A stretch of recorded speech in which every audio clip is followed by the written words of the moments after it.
Hello, Kubrick Lover 1972. Back with some more of my collection. This part will be including Polish directors. So, um, in this particular case, there's one director that we'll be getting to. I have another one of his films at my apartment, but it's somewhere else. I think it's in one of the boxes. So when we get to the boxes, I'll show you that one. And then another one of his films that I have is being borrowed. So at the time when it comes back, I'll show it to you then.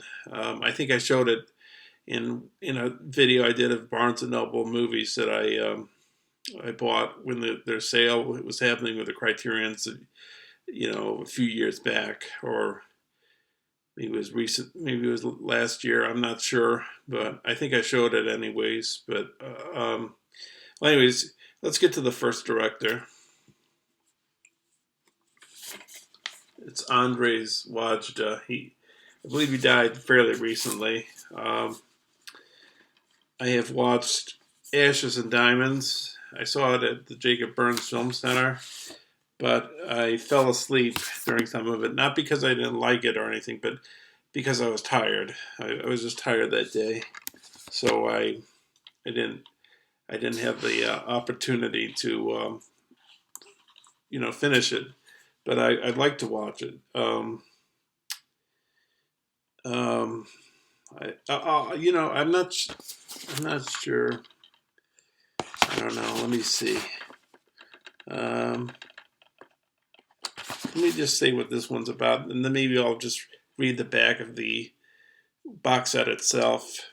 It's a trilogy right here. I don't know if they're united by characters, same characters or all that. I don't think so. But this one's Ashes and Diamonds. I have a book, John Cobal's 100 Greatest Films of All Time, and I think this. Well, I don't think this is one of the greatest of all time.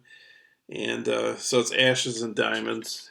On the last day of World War II, in a small town somewhere in Poland, Polish exiles of war and the occupying Soviet forces confront the beginning of a new day in a new Poland.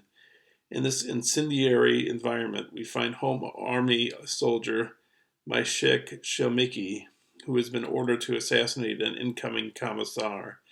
But a mistake stalls his progress and leads him to Christiana, a beautiful barmaid who gives him a glimpse of what his life could be. Gorgeously photographed and brilliantly performed, Ashes and Diamonds masterfully interweaves the fate of a nation with that of one man, resulting in one of the most important Polish films of all time. And this has got an audio commentary by film scholar Annette Insdorf, and you would see she's been on a lot of the Kieslowski material that Criterion has published. Andrzej Wajda on Ashes and Diamonds, a 35-minute exclusive new interview with the director, second director Janusz Morgenstern, and film critic Jerzy Plazowski.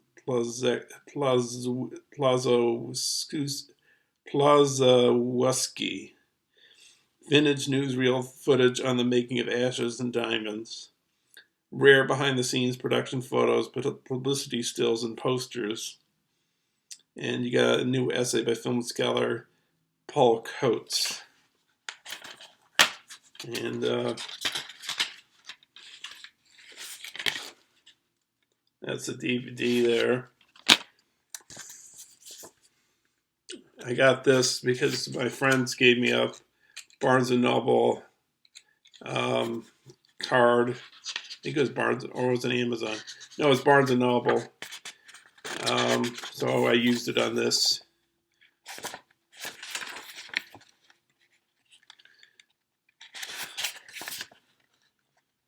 So I will watch this film at some point. I just haven't gotten around to doing it.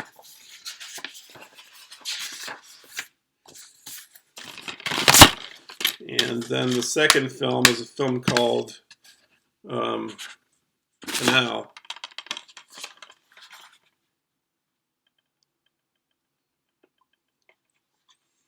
Watch them closely, for these are the last hours of their lives, announces the narrator, foretelling the tragedy that unfolds as war-ravaged company of Home Army resistance fighters tries to escape the Nazi onslaught through the sewers of Warsaw. Determined to survive, the men and women slog through the hellish labyrinth, piercing the darkness with the strength of their individual spirits.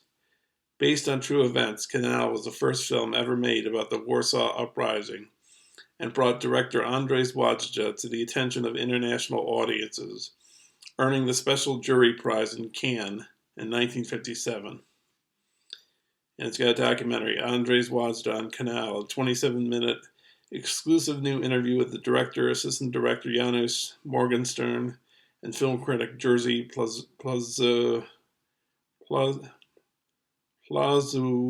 Plazewski. Jan Nowak, Jezierski, courier from Warsaw, a new 28-minute interview by Wajda of a Warsaw Uprising insider. Rare behind-the-scenes production photos, publicity stills and posters, and a new essay by film critic John Simon.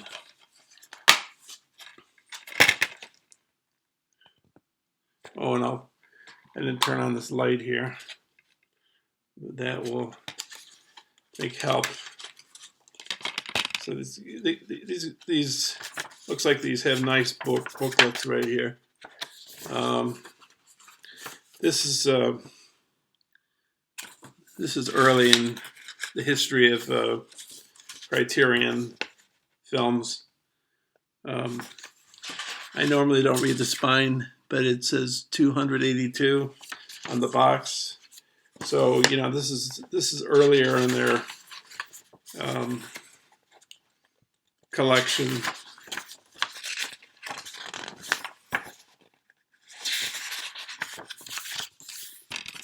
And then the last one is called A Generation.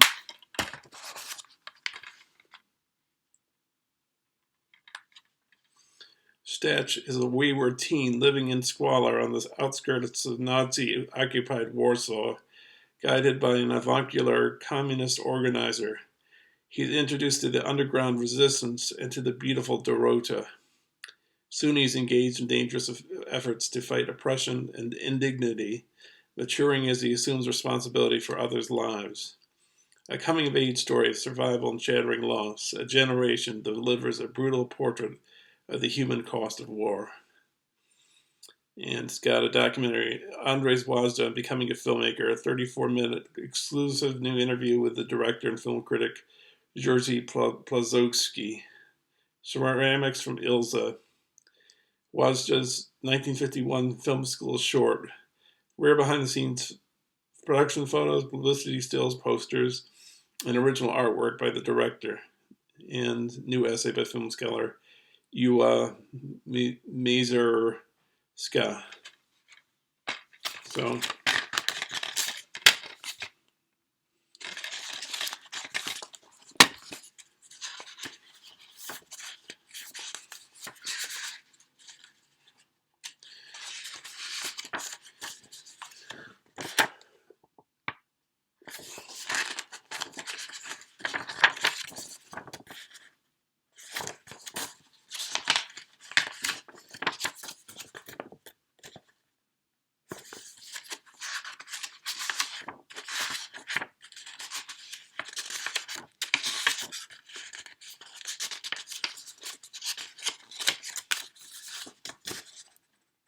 and I think this guy, Andrzej Wajda, was a huge influence on directors like Polanski, and maybe on Kieslowski too. I think so, but... And let me just read this as well. In 1999, Polish director Andrzej Wajda received an honorary Academy Award for his body of work. More than 35 feature films, beginning with A Generation in 1955. Wajda's next film, Canal, the first ever made about the Warsaw Uprising, won the Special Jury Prize at Cannes and launched Wajda on the path to international renown, a status secured with the release of his masterpiece, Ashes and Diamonds, in 1958. These three groundbreaking films helped usher in the Polish school movement, and have often been regarded as a trilogy, but each boldly stands on its own, a testament to the resilience of the human spirit and the struggle for personal and national freedom. The Criterion Collection is proud to present this director-approved edition with new transfers of all three films and extensive interviews with the filmmaker and his colleagues. So that's Andrzej Wajda. So the next film, you know what?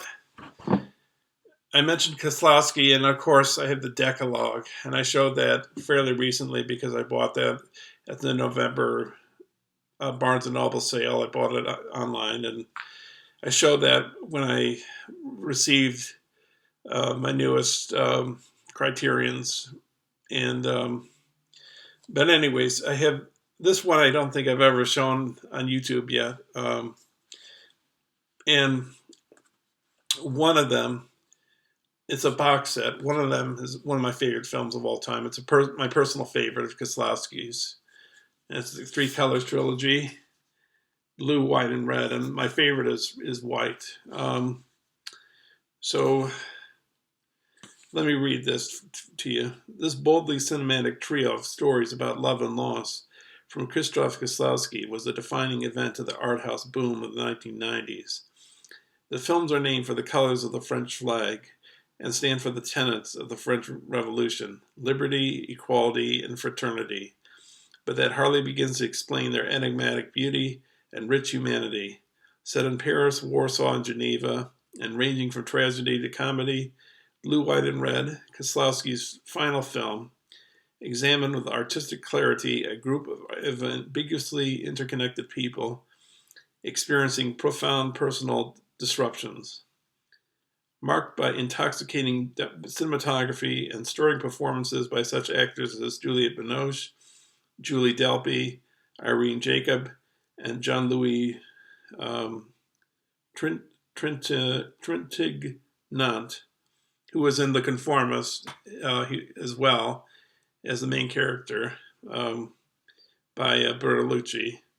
And Kieslowski's Three Colors is a benchmark of contemporary cinema. And I think I'm just going to read down this because this is a really good, if you want a good box set, you can't go wrong with this. I mean, this is a really, really good box set, and White especially is a good movie. So you got new high-definition digital restorations. You got 3 cinema lessons with director Krzysztof Kieslowski. You got new interviews with co-writer Krzysztof Piesowicz, composer Zbigniew Priesner, and actors Julie Delpy, Irene Jacob, and Zbigniew Zermacki. And Irene Jacob, I believe, is in Double Life of Veronique, which is the one I have in the box, one of the boxes that I have. Selected scene commentary featuring actor Juliette Binoche. New video essays on Blue, White, and Red by film writers Annette Insdorf, Tony Raines, and Dennis Lim. Full-length 1995 documentary featuring Kieslowski. 3 Kieslowski short films: The Tram, 1966, 7 Women of Different Ages, 78, and Talking Heads, 1980. Plus a short film, The Face, 1966, starring Kieslowski. Interview programs on Kieslowski's life and work featuring film critic Jeff Andrew, Binoche, filmmaker Agnieszka Holland, cinematographer Sławomir Idzik, Insdorf, Jacob, producer Marin Karmitz, and editor Jacques Witte. Behind-the-scenes programs for White and Red, and a 1994 short documentary on Red's world premiere. Original theatrical trailers, new and improved English subtitle translations, and a booklet featuring essays by film critics Colin McCabe, Nick James, Stuart Clowens, and Georgina Evans, and an excerpt from Kieslowski and Kieslowski, and reprinted interviews with cinematographers Idzik, Edward Klasinski, and Peter Sobocinski. I'm probably butchering all those names. I bet you I am. So you get this nice book. And that's Kieslowski right there. He was a chain smoker. That's one of the things about him. You see that in the behind the scenes footage that he's a chain smoker, and I think maybe he died of cancer because that was just. This is white right here. That's Julie Delpy right there. And the one before that was blue, and this is red.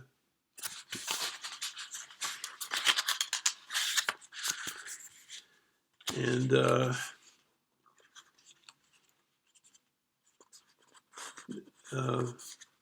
that's Kieslowski right there. And that film, I believe, is blue.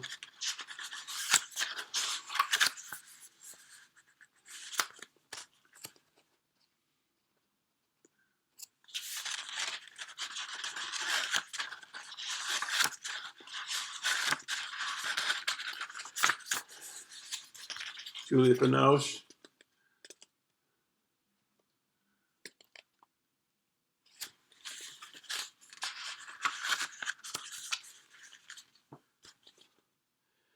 I will say these films are, what's the word, not dark, but maybe they have tragedy in them, but they also have redemption in them. This is white, by the way. This actor right here is, what he does in this film is fantastic. Well, not fantastic. And this is his friend that helps him out.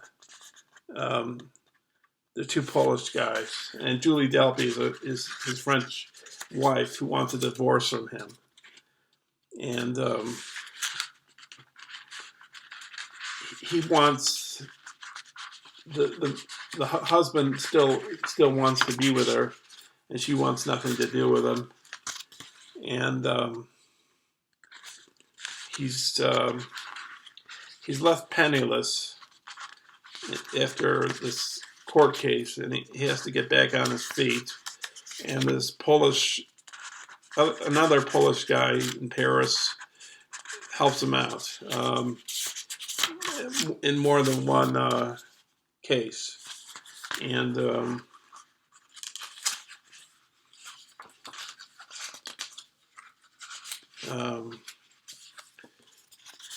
and how that works itself out is pretty interesting. The plot of White, like what happens to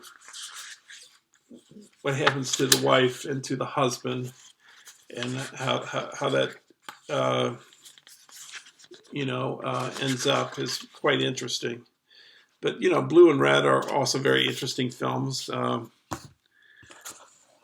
Blue, Juliette Binoche is she comes into a tragic situation. I don't know if I should really give anything away about these movies, because I think you're really going to see a lot of really good stuff, and I don't know if I should really get into much detail about it, but I'll just say that Juliette Binoche in White, she gets into a car accident with her husband and daughter, and she's the only one that survives, and that's White right there, and the main character, the husband, is like his lowest ebb right there, is like his lowest. Like things aren't working out right for him at the time in that particular scene. And then you have Red, which is about this woman, Irene Jacob, I believe it, and she and there's Trignot. I can't pronounce his name. I wish I don't know how to pronounce his name. He's in another movie that I have not seen called Amour with I think I don't know the woman's name that is in Amour. And they say she did a really good performance. They say it might have been better than Jennifer Lawrence's in Silver Linings Playbook. But I've only seen Silver Linings Playbook, so I can't vouch for Amour, but I hear it's really good. the movie. But anyways, Red is about this guy. He's a judge, and he's basically living as like a hermetic existence away from people. And um, Irene Jacobs' character's dog manages to find its way to this guy's house. She meets this guy, and she finds out he's listening in on conversations, and so there's this dialogue as to the um, morality, the ethics of whether it's what if people deserve their own privacy or not, um, like what it's sort of echoing on the Decalogue. Like people do these various things, like view people while they're not.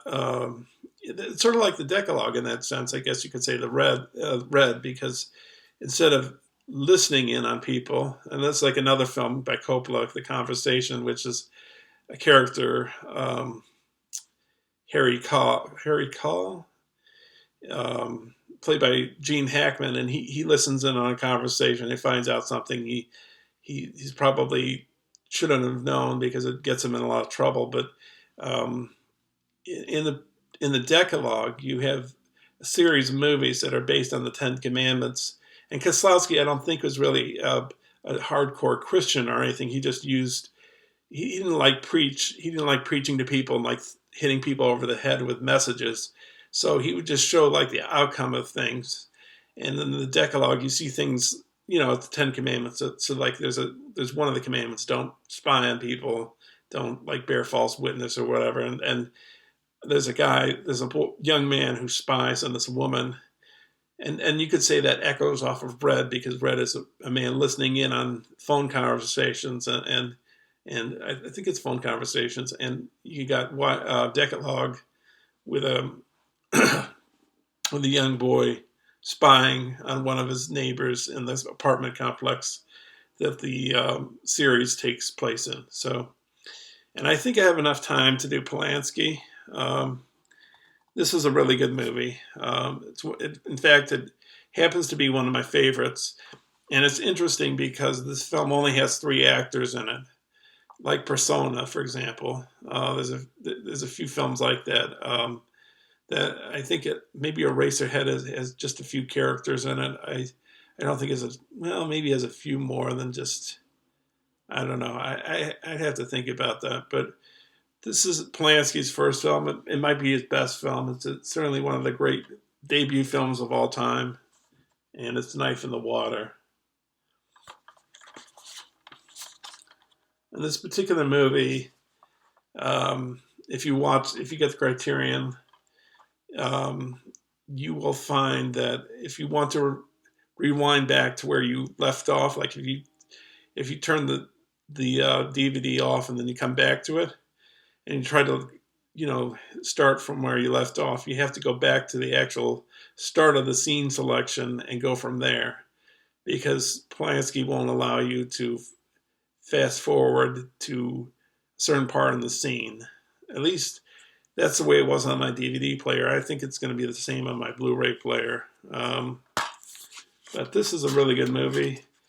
It's about a hitchhiker who's picked up by a husband and wife. And the husband and wife are going on a sailing excursion. They're going on a sailing trip for the weekend. And they pick up this hitchhiker, and he decides to go with them. And basically, the husband and the hitchhiker sort of vie for the woman's affection.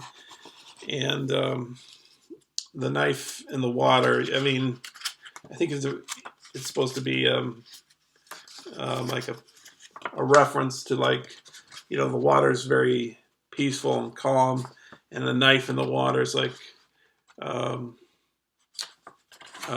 danger introduced, like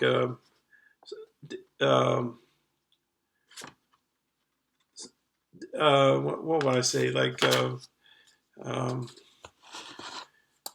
trouble that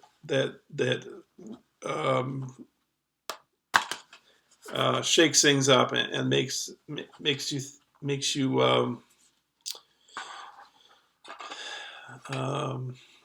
what am I trying to say? It, it's taking something that would seem like a regular outing and introducing conflict into the story. And I would say there's sexual undertones in this movie. Maybe you can sort of infer from me, like knife in the water, you can sort of infer a sexual reference in that. But that's knife in the water.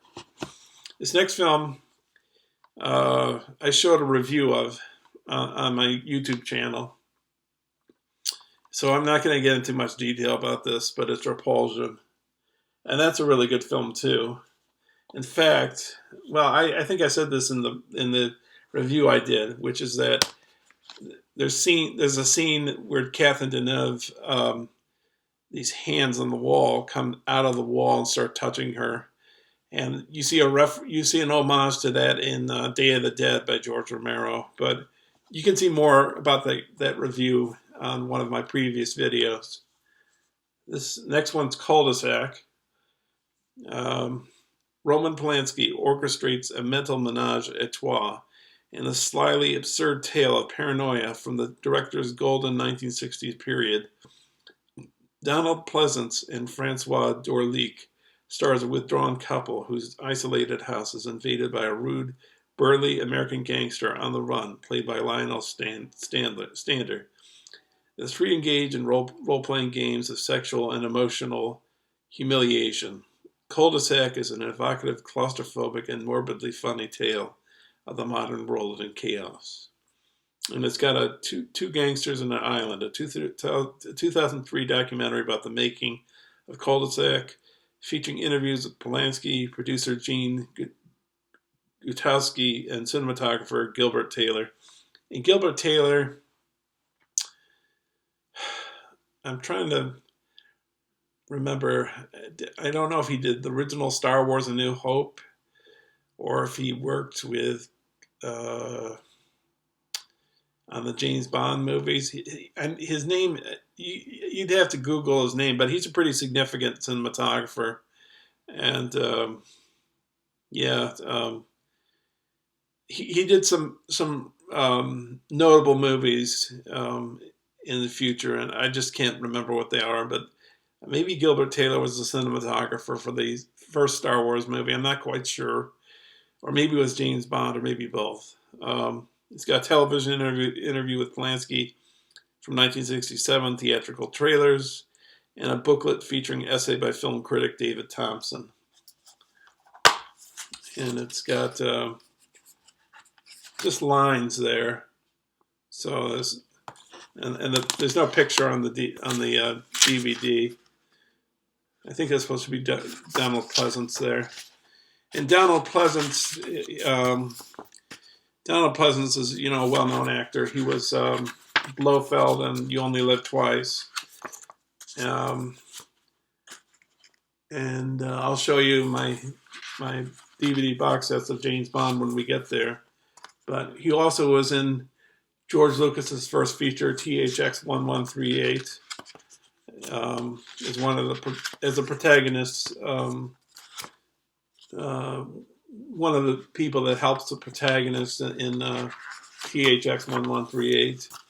And of course, he was also in Halloween by John Carpenter as the doctor or psychiatrist that knows a lot about Michael Myers. So, I'm sure everybody knows Donald Pleasance is a well-known figure in movies. Next up, we have Rosemary's Baby with Mia Farrow there. At the time, she was married to Frank Sinatra. It's, let me read this. Horrifying and darkly comic, Rosemary's Baby was Roman Polanski's Hollywood debut. This wildly entertaining nightmare, faithfully adapted from Ira Levin's bestseller, stars a revelatory Mia Farrow as a young mother-to-be who grows increasingly suspicious that her over-friendly elderly neighbors, played by Sidney Blackmer and an Oscar-winning Ruth Gordon, and self-involved husband, John Cassavetes, who has, a box set Criterion has made that I'm sure some people know about, are hatching a satanic plot against her and her baby. In the decades of occult cinema that Polanski's ungodly masterpiece has spawned, it has never been outdone for sheer psychological terror. The second disc that comes with it, because this is a DVD, new documentary featuring interviews with Polanski, actress Mia Farrow, and producer Robert Evans, who produced The Godfather and Love Story. Interview with author Ira Levin from a 1997 broadcast of Leonard Lopate's public radio program, New York and Company, about his 1967 novel, its sequel, and the film, Kamada, a feature-length documentary on the life and work of jazz musician and composer Christoph Kamada, who wrote the score for Rosemary's Baby. And it features a booklet featuring an essay by critic Ed Park, Levin's afterword to the 2003 New American Library edition of his novel, and Levin's rare unpublished character sketches of the woodhouses and floor plan of their apartment created in preparation for the novel. And so, I don't know. I did watch this film fairly recently, within the last few months or so. I watched it. I watched it because I watched it around Halloween time because I thought it'd be an interesting film to watch. Because of Halloween being around the time that I would watch it, and the DVDs are just baby carriages.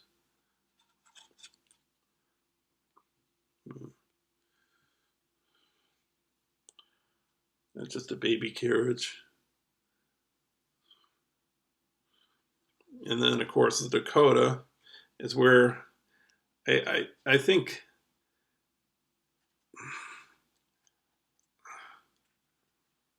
that's the Dakota, and it's a apartment building in New York City.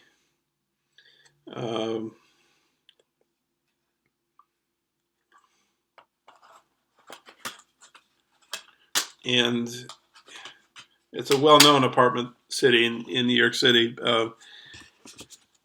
Amongst other people that have lived there, of course, probably one of the most well-known people that has lived at the Dakota would be John Lennon. And John Lennon was assassinated there outside of the Dakota in 1980. But for me, this film, I think when I saw it for a second time, it didn't work as well for me. I don't know. Maybe I should watch it again, but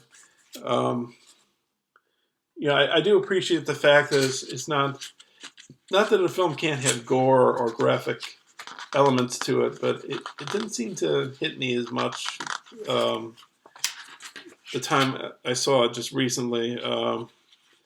Maybe that's based on the fact that I've seen it already. I don't know, but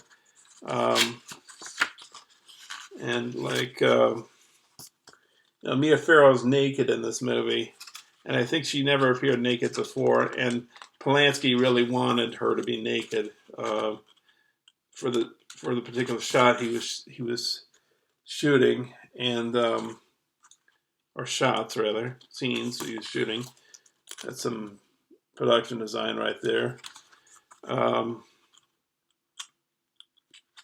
Some I don't know, this Ira Levin's writings there. So I don't always get to the booklets. Sometimes I don't read the booklets. Not necessarily because I don't want to, but because I just don't get around to doing it. So, but I don't know. It was kind of suggestive, and I just felt it was just. It just didn't work exactly for me. It just didn't have the same impact it did when I first saw it. But maybe I should give it another try. I don't know. But as you'll find in the special features, Robert Evans, the producer of this movie, who also, as I said, produced The Godfather and Love Story, he had on the poster, he had it say, "Pray for Rosemary's Baby." So that's like the tagline. That was the ad for it. And then to finish off the video, we've got a film, I guess, that is kind of similar to, I guess it's similar to, which movie would it be? I guess Rosemary's Baby, The Tenant. I haven't watched this. I think my brother borrowed this from me, and he did watch it. My friend watched it, I think. I'll just read it. In an apartment with an unhappy past and a building filled with faintly sinister residents sets the stage for filmmaker Roman Polanski's riveting thriller, The Tenant. Polanski plays Trelkovsky, a quiet, timid file clerk whose unremarkable life becomes increasingly overshadowed with dread and fear after he moves into his new home. Adding to his paranoia are the building's other occupants who do nothing to alleviate his growing obsession with the untimely, tragic fate of the apartment's previous tenant. It is Trelkovsky's dread truly justified, or is it simply the result of his seemingly disintegrating mental state? A brilliant international cast: Isabella Adjani, Melvyn Douglas, Joe Van Fleet, Bernard Fresson, Lila Kudrova, Shelley Winters, and Polanski's own penchant for packaging and delivering unprecedented suspense, wrote Repulsion, Rosemary's Baby, Chinatown, make The Tenant a haunting, riveting film classic. And it doesn't really have anything else but like a theatrical trailer.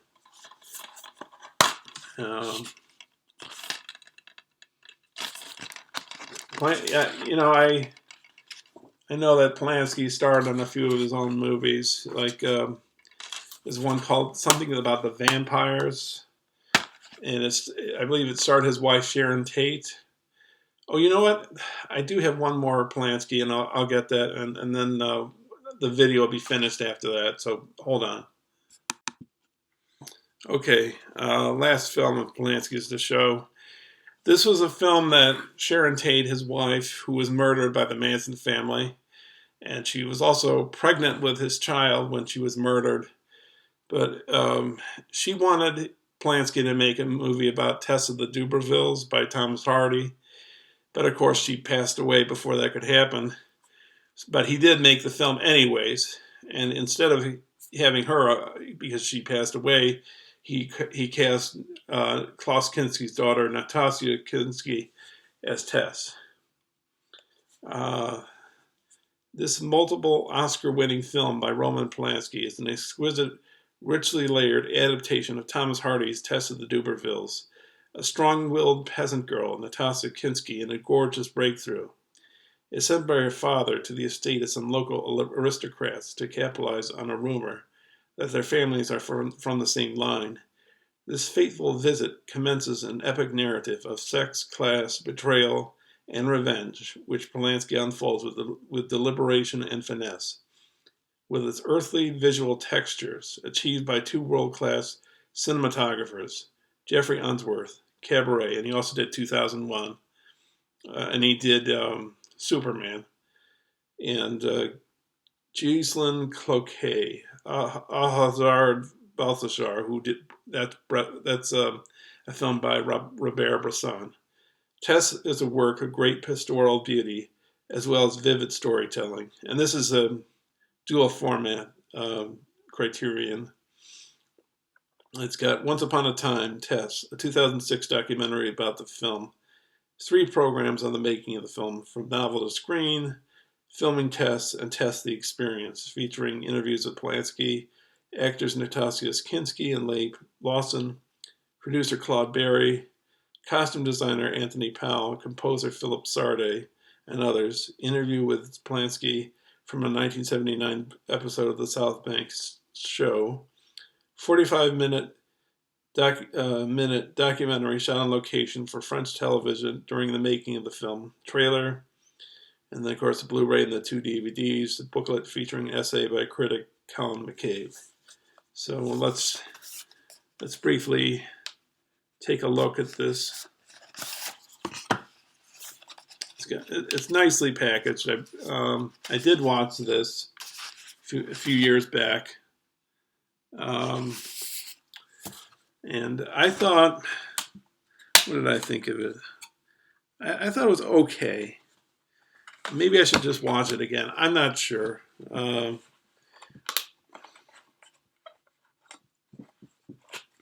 you got some landscape there, and you got. Sorry about my fingers getting in the way. You got that.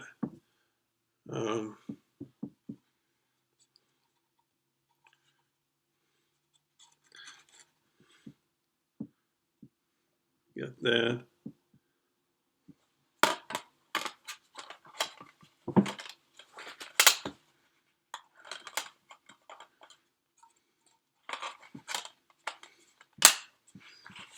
And of course, the Blu-ray with Natasha Kinski's face on it.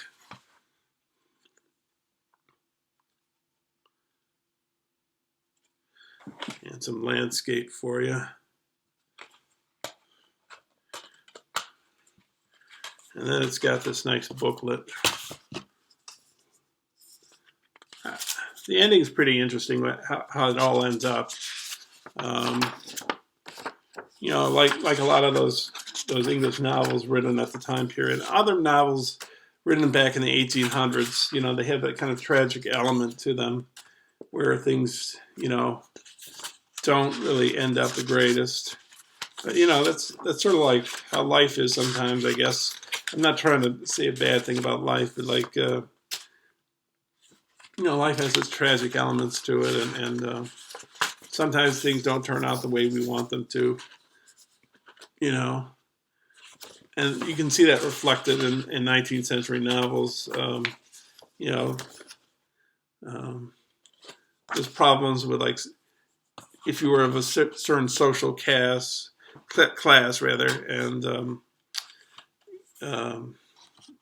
whether you had a royal title or whatever, you know, there were problems back in those days, you know. But there's still problems these days, and we're you know, so Tesla's a movie about I guess it's about a woman that's trying to find her place, trying to find love, but she's having trouble, and let's just say, well, I don't know how to end. I don't know how I should just. It's not going to end up the greatest for her, but I'll leave it at that. So that's Wajda, that's Kieslowski, and of course I showed the Decalogue, and I'll probably, like Dean says, do a review at some point. I don't know how soon. I am like, well, I'm watching the Hobbit extended editions right now. I'm also like trying to watch other things, like I'm watching The Walking Dead off of Netflix. And I'm watching Cosmos from Carl Sagan, and I'm thinking of watching the next one with Neil deGrasse Tyson. So I don't know. I have a lot of stuff on my plate, and like, you know, and these ones I'm showing you, I also have that on my plate, and then, you know, Netflix and Mubi and another streaming service like Netflix, and it just so I'm kind of inundated with tons of stuff to watch, and. But anyways, I'm going to try and make some headway on all this stuff. And you know, if I make some headway, maybe I'll do some reviews and share my thoughts with you on these films. And I hope I'm not boring you, but you know, just anyways, this video is ending, so I'm not going to bore you anymore. So anyways, the next video coming up will be Czech movies. I don't think I have a ton of Czech movies. I have an Eclipse box, which is like the Czech New Wave, and I have a few. Well, you know what? I think maybe no. I think it's a Czech movie. I don't think it's Hungarian, but I have I think at least 2 Czech movies, and then I have my Chaplin, and then I have a few odds and ends. Well, I have Brockage, which is, I think it's just like, it's like abstract art. It doesn't have a story or anything. It's just color, or maybe documentary footage, not just footage shot. It's like footage you would see in an art museum kind of footage. It doesn't have a story or characters or anything like that, I believe. I haven't really looked at it, but I only briefly looked at it. And then I have a box set of Norman Mailer movies. And he was a really good writer. I've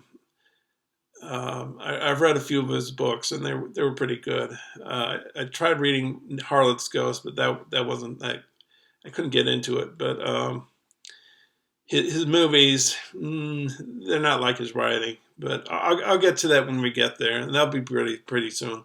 So we're almost finished with the bookcase. We just got a little more to go. So take care, and I'll see you soon.